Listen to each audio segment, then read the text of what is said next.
नमस्कार दोस्तों, स्वागत है आपका हमारे YouTube चैनल सक्सेस मार्ग में। इस वीडियो में मैं भौतिक विज्ञान के एक बहुत ही महत्वपूर्ण टॉपिक ध्वनि तरंगों के बारे में आपसे बात करूंगा। वीडियो के लास्ट में मैंने कुछ क्वेश्चंस टेस्ट के तौर पर रखे हैं जिससे आप अपना रिवीजन भी कर सकते हैं, तो वीडियो को लास्ट तक जरूर देखिएगा। तो चलिए शुरू करते हैं। सबसे पहले देखते हैं कि ध्वनि क्या है। तो ध्वनि जो है एक प्रकार का कंपन या फिर विक्षोभ होता है जो कि संचरित होने के लिए माध्यम की आवश्यकता होती है, जैसे कि ठोस, द्रव या फिर गैस से होकर ध्वनि का संचरण होता है। तो अब हम बात करते हैं ध्वनि तरंगों के बारे में। तो उसके लिए इम्पोर्टेंट कंसेप्ट तरंग के बारे में देखना होगा। तो चलिए पहले देखते हैं तरंग क्या है। तो तरंग जो होती है वो दो तरह से होती है, एक यांत्रिक तरंग होती है और एक अयांत्रिक तरंग होती है। यांत्रिक तरंगें वो तरंगें होती है जिनके संचरण के लिए माध्यम की आवश्यकता होती है, और अयांत्रिक तरंगें वो होती है जिनके संचरण के लिए माध्यम की आवश्यकता नहीं होती, यानी कि ये निर्वात में भी होकर संचरण कर सकती है। तो अब देखते हैं कि ध्वनि तरंगें किस कैटेगरी में आती है। उससे पहले हम बात करते हैं यांत्रिक तरंगें। हमने दो भागों में डिवाइड किया है, एक होती है अनुदैर्ध्य तरंगें और एक होती है अनुप्रस्थ तरंगें। जैसा कि आप चित्र में देख पा रहे हैं, अनुदैर्ध्य तरंगें वो होती है कि जिनका कंपन माध्यम के कंपन के समानांतर होता है। जैसे कि आप नीचे वाले चित्र में देख पा रहे हैं, माध्यम के कणों की गति के दिशा में ही तरंग का कंपन हो रहा है, अर्थात ये समानांतर कंपन कर रही है। अनुप्रस्थ तरंगें वो होती है जिसमें तरंग की गति जो है माध्यम की गति के विपरीत होती है, यानी कि लंबवत होती है। अब अनुदैर्ध्य तरंगों का उदाहरण हम देख सकते हैं ध्वनि तरंगे, भूकंप या फिर विस्फोट से उत्पन्न तरंगे। और अनुप्रस्थ तरंगों का उदाहरण होगा प्रकाश यानी कि लाइट वेव, और सागर की लहरों से उत्पन्न तरंगे, या फिर पानी फेंके जाने पर पत्थर से जो उत्पन्न तरंगे होती है वो भी अनुप्रस्थ तरंगे होती है। तो इस प्रकार से जो ध्वनि तरंगे होती है यांत्रिक तरंगों के अंतर्गत आती है, और उसमें भी सब कैटेगरी अनुदैर्ध्य तरंगों के अंतर्गत आती है। तो ध्वनि तरंगों को एक प्रकार से कहा जाए तो ये अनुदैर्ध्य यांत्रिक तरंगे होती है। तो चलिए आगे बढ़ते हैं। अब बात करते हैं ध्वनि की आवृत्ति के बारे में। तो सबसे पहले बात करते हैं आवृत्ति होती क्या है। जो भी तरंग एक सेकंड में या फिर एक निश्चित समय अंतराल में अपने आप को जितनी बार रिपीट करती है उसे हम उस तरंग की आवृत्ति कहते हैं। इसे हमने मेजर 3 पार्ट में डिवाइड किया है ध्वनि तरंगों के लिए: 20 हर्ट्ज से नीचे, 20 हर्ट्ज से 20,000 हर्ट्ज के बीच में, और 20,000 हर्ट्ज के ऊपर। तो जो 20 हर्ट्ज से नीचे होती है वो होती है अश्रव्य तरंगे, या फिर इन्हें इंफ्रासोनिक वेव्स भी कहा जाता है। 20 हर्ट्ज से 20,000 हर्ट्ज के बीच में जो होती है उन्हें श्रव्य तरंगे या फिर ऑडिबल वेव्स भी कहा जाता है। 20,000 हर्ट्ज से ऊपर की जो तरंगे होती है उन्हें हम पराश्रव्य तरंगे या फिर अल्ट्रासोनिक वेव्स कहते हैं। एक बात ध्यान रखिएगा कि ध्वनि तरंगों की जो आवृत्ति है उसे नापने के लिए हर्ट्ज का उपयोग किया जाता है, ये भी पूछा जाता है। अब जो 20 हर्ट्ज से 20,000 हर्ट्ज की तरंगे हैं केवल उन्हें ही मनुष्य के कान सुन सकते हैं। इंफ्रासोनिक वेव है और अल्ट्रासोनिक वेव है, उन्हें हम नहीं सुन सकते हैं। जैसे कि कुछ जानवर, कुत्ता, बिल्ली और मच्छर, वो इंफ्रासोनिक वेव्स यानी कि अश्रव्य तरंगों को सुन सकते हैं, और चमगादड़ जो है वो अल्ट्रासोनिक वेव्स यानी कि पराश्रव्य तरंगों को उत्पन्न भी कर सकता है। तो पराश्रव्य तरंगों के कुछ अनुप्रयोग के बारे में हम देख लेते हैं, कहाँ पर ये उपयोग में आता है। क्योंकि पराश्रव्य तरंगे जो होती है बहुत ही ज़्यादा आवृत्ति की तरंगे होती है, इसलिए छोटे से किरण पुंज के रूप में काफ़ी आगे तक या फिर काफ़ी दूर तक जा सकती है, और इसमें काफ़ी ऊर्जा भी होती है, इसलिए इनका उपयोग हम संकेत भेजने में करते हैं। समुद्र की गहराई का पता लगाने में भी इसी का उपयोग किया जाता है। कीमती कपड़ों, वायुयान तथा घड़ियों के पुर्जों को साफ करने में भी इसका उपयोग किया जाता है, क्योंकि इनकी ऊर्जा बहुत ज़्यादा होती है, इसलिए इनका उपयोग किया जाता है। दूध के अंदर के हानिकारक जीवाणुओं को भी नष्ट कर किया जाता है। गठिया रोग के उपचार और मस्तिष्क का ट्यूमर के पता लगाने में भी इनका उपयोग किया जाता है। सोनार एक पद्धति होती है जिसमें भी अल्ट्रासोनिक वेव्स यानी कि पराश्रव्य तरंगों का उपयोग किया जाता है। बात करते हैं ध्वनि की चाल की। तो ध्वनि की चाल जो है माध्यम की प्रत्यास्था पर निर्भर करती है। तो प्रत्यास्था क्या होती है? जैसे कि कोई भी ऑब्जेक्ट होता है उसे हम या तो कंप्रेस करें या फिर उसे खींचते हैं, तो वापस से अपनी पूर्वावस्था में आने का जो प्रॉपर्टी होती है वो प्रत्यास्था कहलाती है।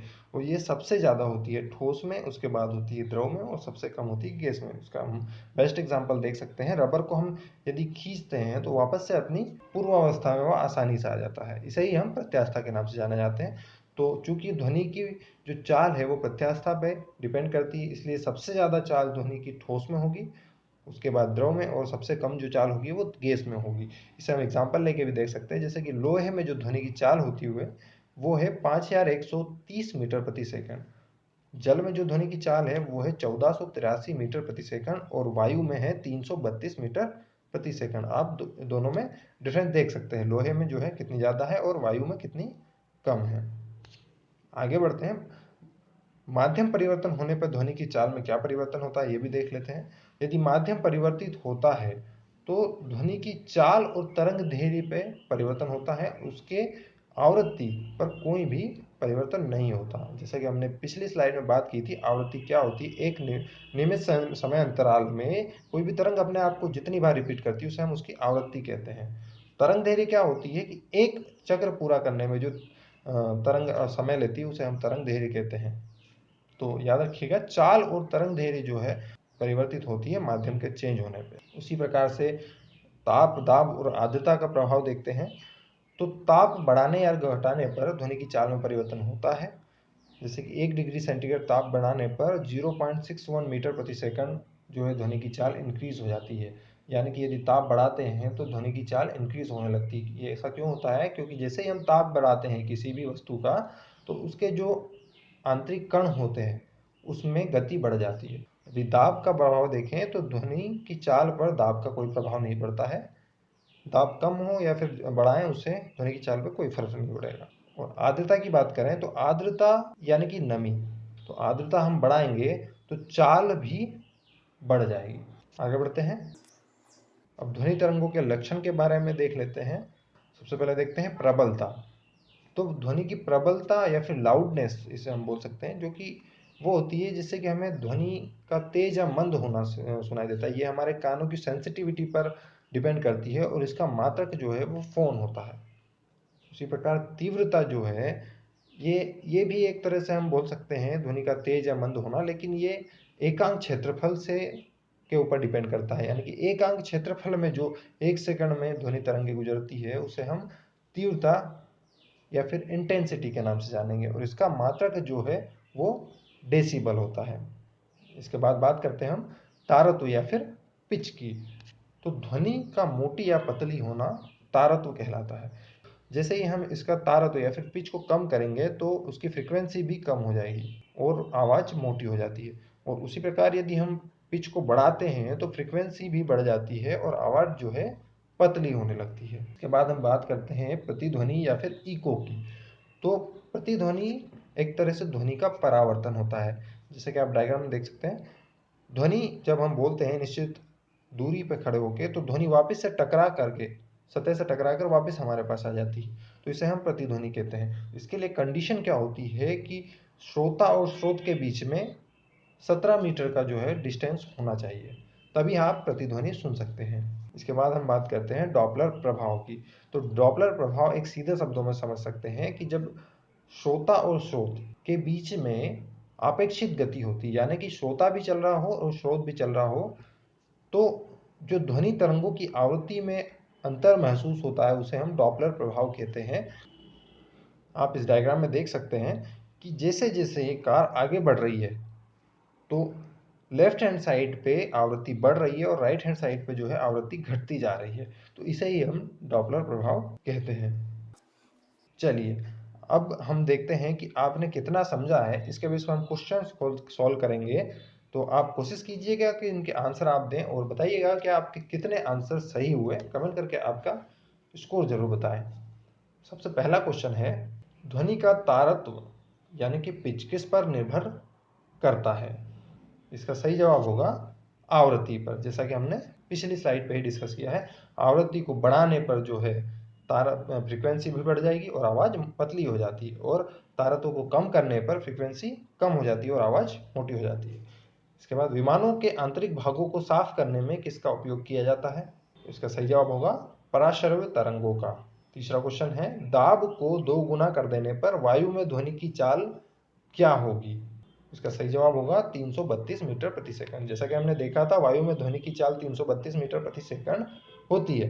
ध्वनि की चाल पर दाब का कोई प्रभाव नहीं पड़ता, इसलिए दाब दोगुना करने पर भी ध्वनि की चाल एज इट इज रहेगी। चौथा क्वेश्चन है, ध्वनि या ध्वनि प्रदूषण को किस में मापा जाता है?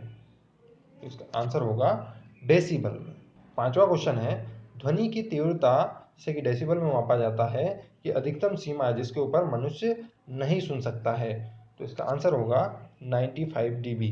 यानी कि 95 dB से ज़्यादा साउंड यदि बढ़ाया जाता है तो मनुष्य यदि उसे सुनेगा तो उसके पागल होने की संभावनाएं बढ़ जाती है। छठवां क्वेश्चन है, एक व्यक्ति को अपनी प्रतिध्वनि सुनने के लिए परावर्तक तल से कितनी दूर खड़ा रहना चाहिए? इंपॉर्टेंट क्वेश्चन है। इसका सही जवाब होगा 17 मीटर या फिर 56 फीट। सातवां क्वेश्चन है, डॉपलर प्रभाव किससे संबंधित है?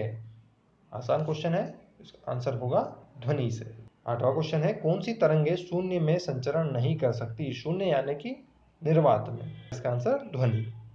एक जैव पद्धति जिसमें पराश्रव्य ध्वनि का उपयोग किया जाता है, इसका सही जवाब होगा सोनोग्राफी में पराश्रव्य यानी कि अल्ट्रासोनिक वेव्स का उपयोग किया जाता है। 10वां क्वेश्चन है, समुद्र की गहराई मापने के लिए किसका उपयोग किया जाता है? तो इसमें इको साउंडिंग का उपयोग किया जाता है। और इसमें कौन सी तरंगों का उपयोग किया जाता है? तो ये किया जाता है पराश्रव्य तरंगों का, अल्ट्रासोनिक वेव्स का। 11वां क्वेश्चन है, ध्वनि से संबंधित विज्ञान को क्या कहा जाता है? इसका सही जवाब होगा एकॉस्टिक विज्ञान। 12वां क्वेश्चन है, ध्वनि की चाल मील प्रति घंटा में क्या होगी? ये हम बात कर रहे हैं वायु में। तो मील प्रति घंटा में ध्वनि की चाल होगी 760 मील प्रति घंटा। 13वां क्वेश्चन है, आवृत्ति और आवर्तकाल के गुणनफल का मान क्या होता है?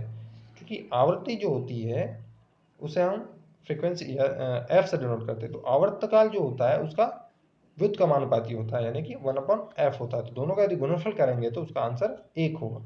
इसका आंसर भी 1 होगा। तो दोस्तों ये थे क्वेश्चंस आज के। आशा करता हूँ कि आपको ये पसंद आए होंगे। यदि आपको हमारा वीडियो पसंद आया हो तो इसे लाइक और शेयर जरूर कर दीजिएगा। और यदि आपने हमारे चैनल को अभी तक सब्सक्राइब नहीं किया है तो बगल में दिए हुए सब्सक्राइब बटन को दबा दीजिए और बेल आइकन को भी प्रेस कर दीजिएगा, जिससे कि आपको हमारे वीडियो नोटिफिकेशंस सबसे पहले मिल सकें। मिलते हैं अगले वीडियो में, तब तक के लिए धन्यवाद।